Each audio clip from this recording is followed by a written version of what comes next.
I grew up in a loving and ordinary family, surrounded by good friends.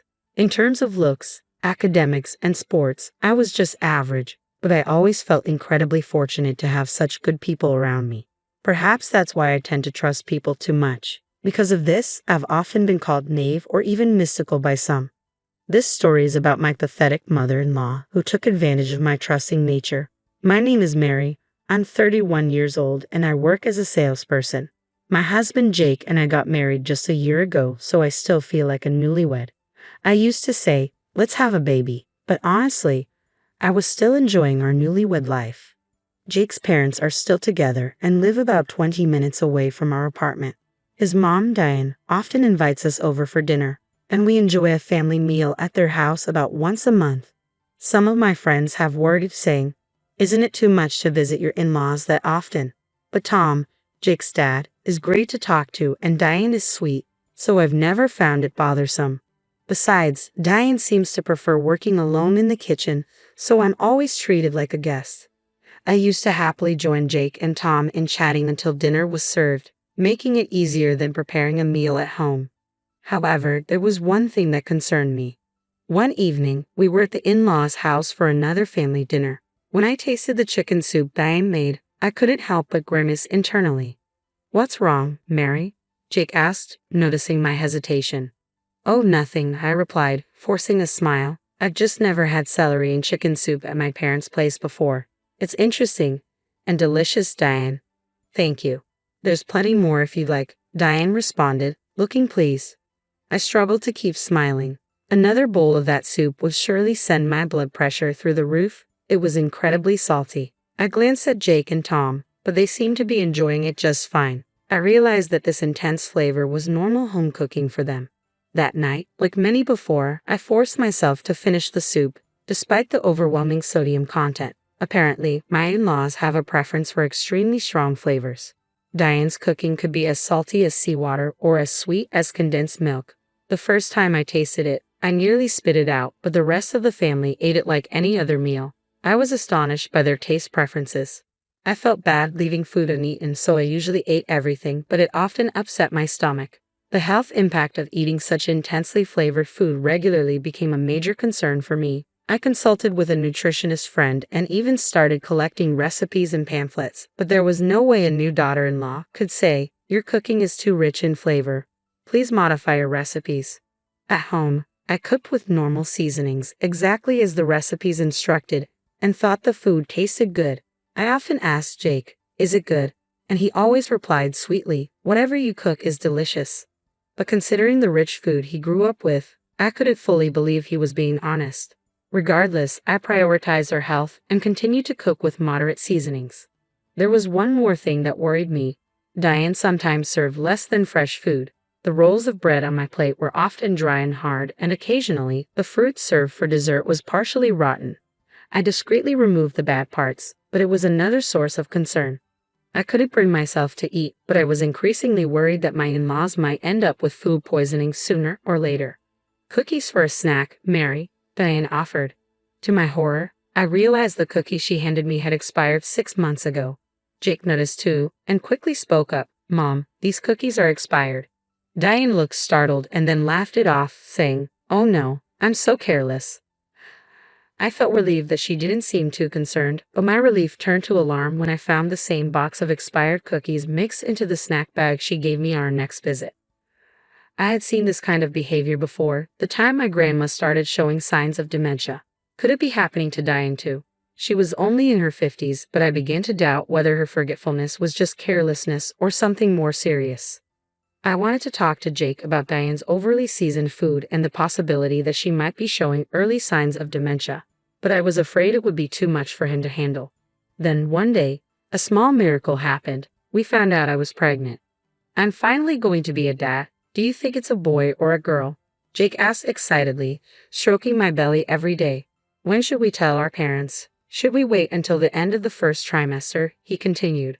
Well, the doctor just confirmed the heartbeat, but I want them to know in case something happens. We'll tell them after the 12-week checkup. I replied, I guess we just have to wait and see. I can't wait to tell everyone. I think my mom's going to cry when she hears the news, Jake said, his excitement infectious.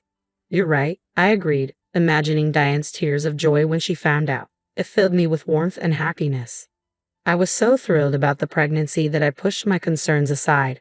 But the following weekend, when I saw Diane's chicken soup on the table, it hit me that there was a serious problem. If I ate her overly seasoned food, it might affect my baby.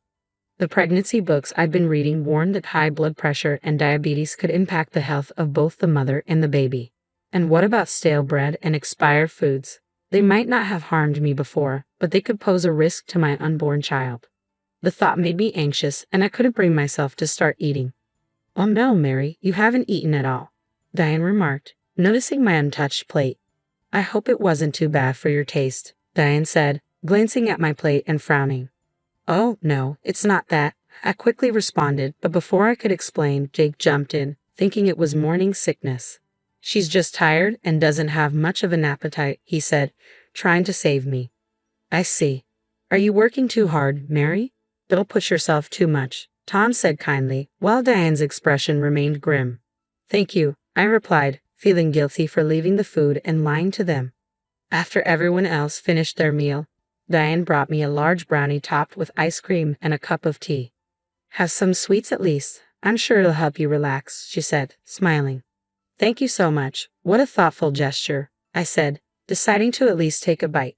But recently, sweets have been giving me heartburn. I noticed Jake had a smaller piece without ice cream. I whispered to Jake so Diane wouldn't hear from the kitchen. Jake, can I switch with yours? Ha! Oh, sure, he replied, handing me his plate. I cut a small piece of the brownie. It was moist and soft, and I washed it down with tea. But as Jake cut into his piece, he frowned. This brownie is a little hard, he remarked. Just as he was about to take a bite, Diane suddenly burst out of the kitchen, shouting, No, no, no, no, no. My heart jumped at her outburst. Jake looked equally puzzled as Diane snatched the brownie from his hand. Why are you eating Mary's brownie? I gave it to her, she exclaimed, clearly upset. Does it really matter who eats it? Jake asked, confused. Yes, it does. This one is outdated, Diane revealed, leaving us all in stunned silence. Her unexpected revelation hung in the air, leaving us both shocked and confused. I didn't notice the brownie was old because the ice cream was melting on top, I said, hoping to diffuse the tension. But my words only seemed to confirm Diane's intent. Jake turned to his mother, his voice calm but filled with a quiet fury that made the moment even more chilling. So you tried to hide the staleness by adding ice cream, didn't you, Mom? Diane's face went pale as she realized the severity of the situation. She scrambled to defend herself. No, that's not it. It's old, but it's still good, so I wanted Mary to have it.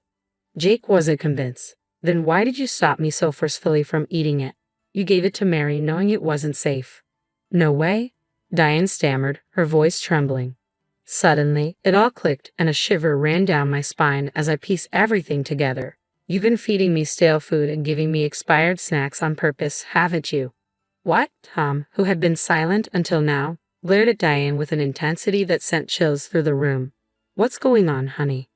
Diane, visibly shaken, tried to explain herself. It wasn't on purpose.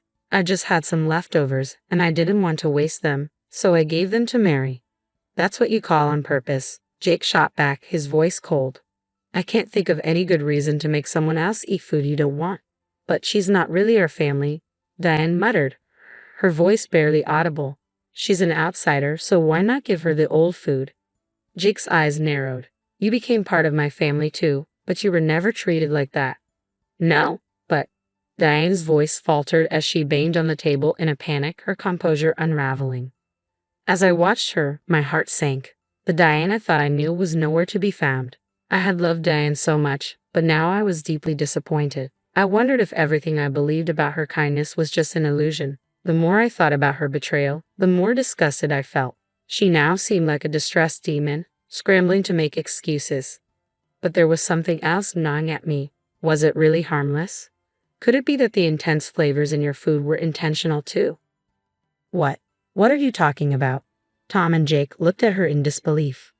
Diane's expression faltered, revealing a hint of guilt. Jake grabbed my bowl of chicken soup despite Diane's desperate attempt to stop him. Don't, Jake. Ignoring her, he took a spoonful and immediately spat it out. This tastes like seawater. Tom, now suspicious, tried a spoonful from the untouched side of the bowl and scolded, Mary, have you always been eating this kind of food? Yes, I replied, feeling a wave of realization wash over me. I thought this was just how things were here, especially since you and Jake seemed to eat it without issue. That's because ours was normal, Jake said quietly, the weight of the situation sinking in. I see, so that's how it was. Seeing my realization, Jake's shoulders slumped as if the strength had been drained from him. How could you not notice? Was it more than just bad flavor? She's even been giving you expired snacks, Tom added, his anger evident. I thought she might have dementia, I confess, my voice trembling. Diane's mouth twitched in response. For a daughter-in-law she despised to the point of malice to think she had dementia, a condition she found humiliating, was a deep insult to her. How pathetic, Jake said, his voice gentle as he turned to me. You're so sweet, putting up with all of this because you thought she was sick. He then turned to Diane, his tone growing cold. But you, Mom, I can't believe you've been bullying such a good person who trusted you so much. Tom and Jake's disappointment hung heavily in the air, making the tension unbearable. Diane, once a figure I admired, now seemed like a stranger, her true nature finally revealed. I never imagined Diane could be this kind of person. That's why I consulted so many people, saying things like, Diane's taste buds seem off, and I'm worried about her health. She's still in her 50s, but she's showing signs of dementia. Dementia, Diane's expression quickly changed, a flicker of panic crossing her face as she realized her actions hadn't gone unnoticed. Yes, I talked to many people, my parents, friends, even some colleagues at work. I continued, pulling out a stack of pamphlets from my bag. They were also helpful, giving me tips and resources. Here, take a look. I handed the pamphlets over, piling them on the table. I have been carrying them around, intending to discuss this with Tom and Jake someday. I never expected they'd come in handy in this way. Wow, you were really worried about her, Tom said, unfolding a pamphlet as if touched by my concern. But Diane was furious. You're terrible. I'm not sick, she shouted. No, it's you who are terrible, Jake snapped back. Unlike you, she has a pure heart. She was sincerely concerned about you. Shut up, shut up. Diane screamed, her voice shaking with rage. I never liked her from the beginning.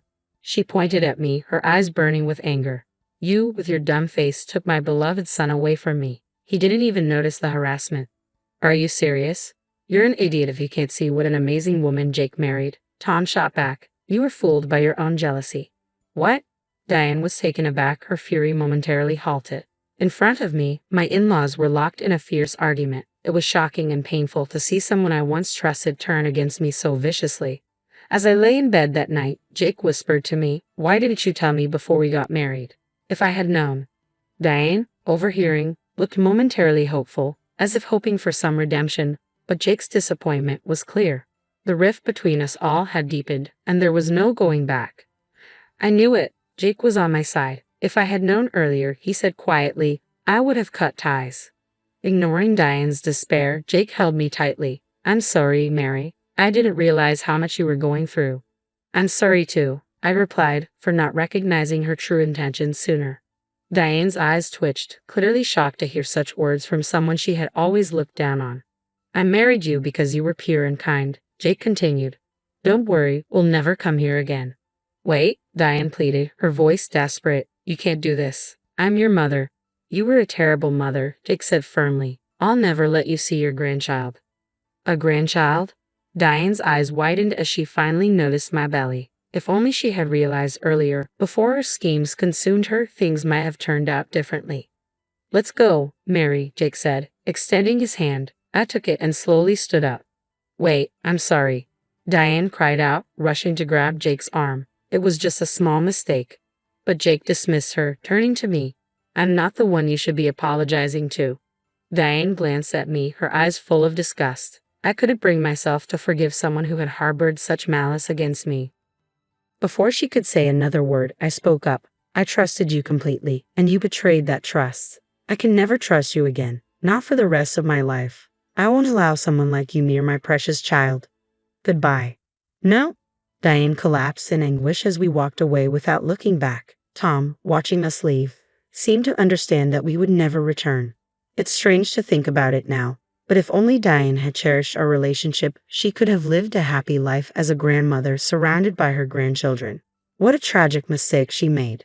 When I finally told my parents and friends who had supported me, they all seemed relieved. You finally realize, they said, some stunned, others nodding knowingly. Apparently, everyone but me had been aware that I was being mistreated, but they hadn't said anything because they knew how genuinely concerned I was about Diane. At least they had listened to me, collecting pamphlets and offering advice, waiting for the day I'd see the truth for myself. When that day finally came, I felt a wave of shame and embarrassment. My face burned with it.